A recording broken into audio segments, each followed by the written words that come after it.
did the wacky packages, which I did the first set. Now, they bought it outright. They bought those 26 wacky packages. And I was paid a good price. I think it was about $800 in those days.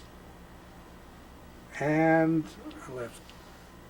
All of a sudden, a few months later, a few years later, the second set of wacky packages came out. They took off like wildfire. Everyone started burning them. No, cut that out. That was a joke. They took off, and you saw them on book jackets, with the kids' book jackets for school, all sorts of things. They were like the garbage pail toys of today. You see the garbage, or those gross outs that you see for kids. But the wacky packages, they must have done about 6 sets. And I was never given any more money or just forgotten about it. Actually, the person who hired me and really knows the story passed away in the interim. But there's another fellow there who knows it too. His name was Woody Gelman. He was also a writer of humor, did a few humor books. Len Brown was the fellow.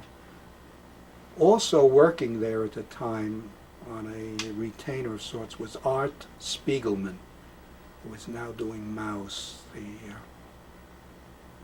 avant-garde collection of books. Don't talk about money anymore. No, that's my next. I'm sorry. Go into... Get me my bank statement. 101 joke books. You must have seen all the cartoon gag books that are out in the bookstores, maybe 101 pickle jokes, 101 elephant jokes, things like that. Well, those are the only 2 that I haven't done, period, are the pickle jokes and the elephant joke. Whenever you see 101 kind of jokes, I done them. Because I was working at the time for Pyramid Publishing Company, doing Sick magazine at the time. And they were doing books, pocket books. And the editor there had me do a lot of different books. Anytime a thing was hot, I did the book. Jokes. Actually, that was my forte. One-liners. I'm a one-liner man. I can't remember 2 lines together, you know. It's hard for me to tell a story. And so I must have done about 35, 40 books. How were these reflecting what was happening in society? Like the 101 hippie jokes, for instance. Well, 101 hippie jokes reflected the hippie movement of the time. The hippie movement was very popular at the time. By creating jokes and a book of that time, it was perpetuating the hippie phenomenon. And for whatever reason, that influenced the culture about our society, if it did. To that extent, it had influence. But the greatest single influence that I was associated in my career was the advent of Mad Magazine in the late 50s and early 60s, which reshaped the thinking of young minds and had them question and reflect, change their attitudes. When they grew a bit older, toward the end of the 60s, the whole society changed, as you may note. They didn't accept the war in Vietnam. Perhaps, and I venture this guess, based on their conditioning, on their mental conditioning, which was in part, I won't say all, but in part inspired by Mad Magazine and its attitude toward the conventions of society.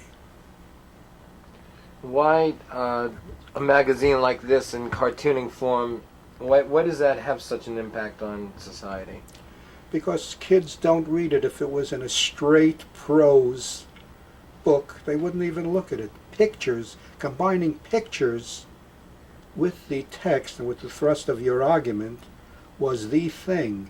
Don't forget, television was sort of in its infancy, not entirely, and this was a print medium that went beyond television. Television had a very strict moral code and can only go so far. Mad Magazine, although religion and sex were not included, went pretty far and did material that you couldn't get away with on television. Now, the kids, they just look at pictures. Pictures are the thing. And it had sort of an irreverency. It disturbed the parents. The parents couldn't see it.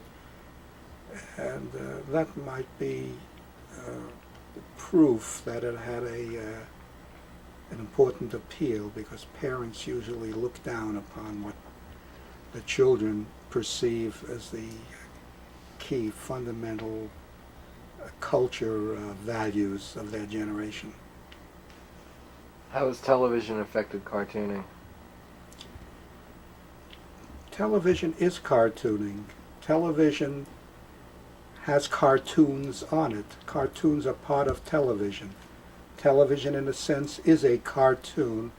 It's a bigger than life, if you will, a reflection of what's happening out there. If you ask how it's affected it, it's opened up more doors. Those who don't read cartoon magazines or go to see cartoons in the movies, watch it on television and get it there. And so it's opened up more vistas by its prevalence in our culture. There's no question about it. Its influence has been enormous. There's at least 2 sets in every home. What else do you want to add? I want to do my impression of James Cagney in a scene from White Heat. Top of the world, Ma! No, I got to stand up and do it, but you got me chained to the chair. All right, let's see. Different changes. No, I want to say one more thing, and then that writers are the most forgotten people in this art. Are we on? Yeah. All right. I happen to be a writer in an artist's medium, which is pretty difficult in one sense, since the respect goes to the artist. Very few people pay any attention, or very little, to the script. They're looking at the design elements, the color, and the faces and the figures. But it was a blank page to begin with. Someone had to think of what to put in there, and that is the writer. Now, there aren't many writers. In fact, I probably could name them just on my 5 fingers in the field, because it doesn't attract writers. The reason it attracted me, and the writers it does attract, is that they like the visual appeal. They like the graphics coupled with their humor. Because what are the manifestations of humor today? A stand-up comic. You give it to him, and he talks about it, and then it's gone. It's not lasting. You can't hold it in your hand. Humor in a magazine, you can see, it's tangible, and it's there.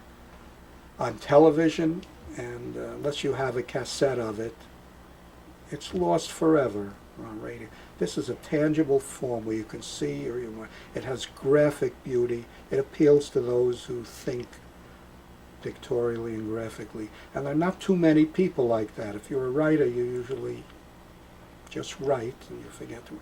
As a matter of fact, most of the writers in the mad, cracked, sick, any field, they even type their scripts. Now go ahead, lay it out and think. Now, I can only do it if I lay it out. I actually do stick figures.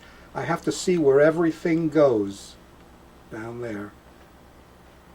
And that it ends at the end of the page and it continues on the next page, something else. And so it's this happy medium that has kept me in the business, this happy dualism of writing and art that has kept me in this particular medium for 25 years. But writers still are unappreciated in the field. That goes as far as cartooning, the strips and books. And I'd like to give a little cheer, if I may, the writers of America. Rah. What else? Now, on my bar mitzvah day, what else? Cartooning has always reflected society. Can you say that again, Malcolm? Just start again. Cartooning reflects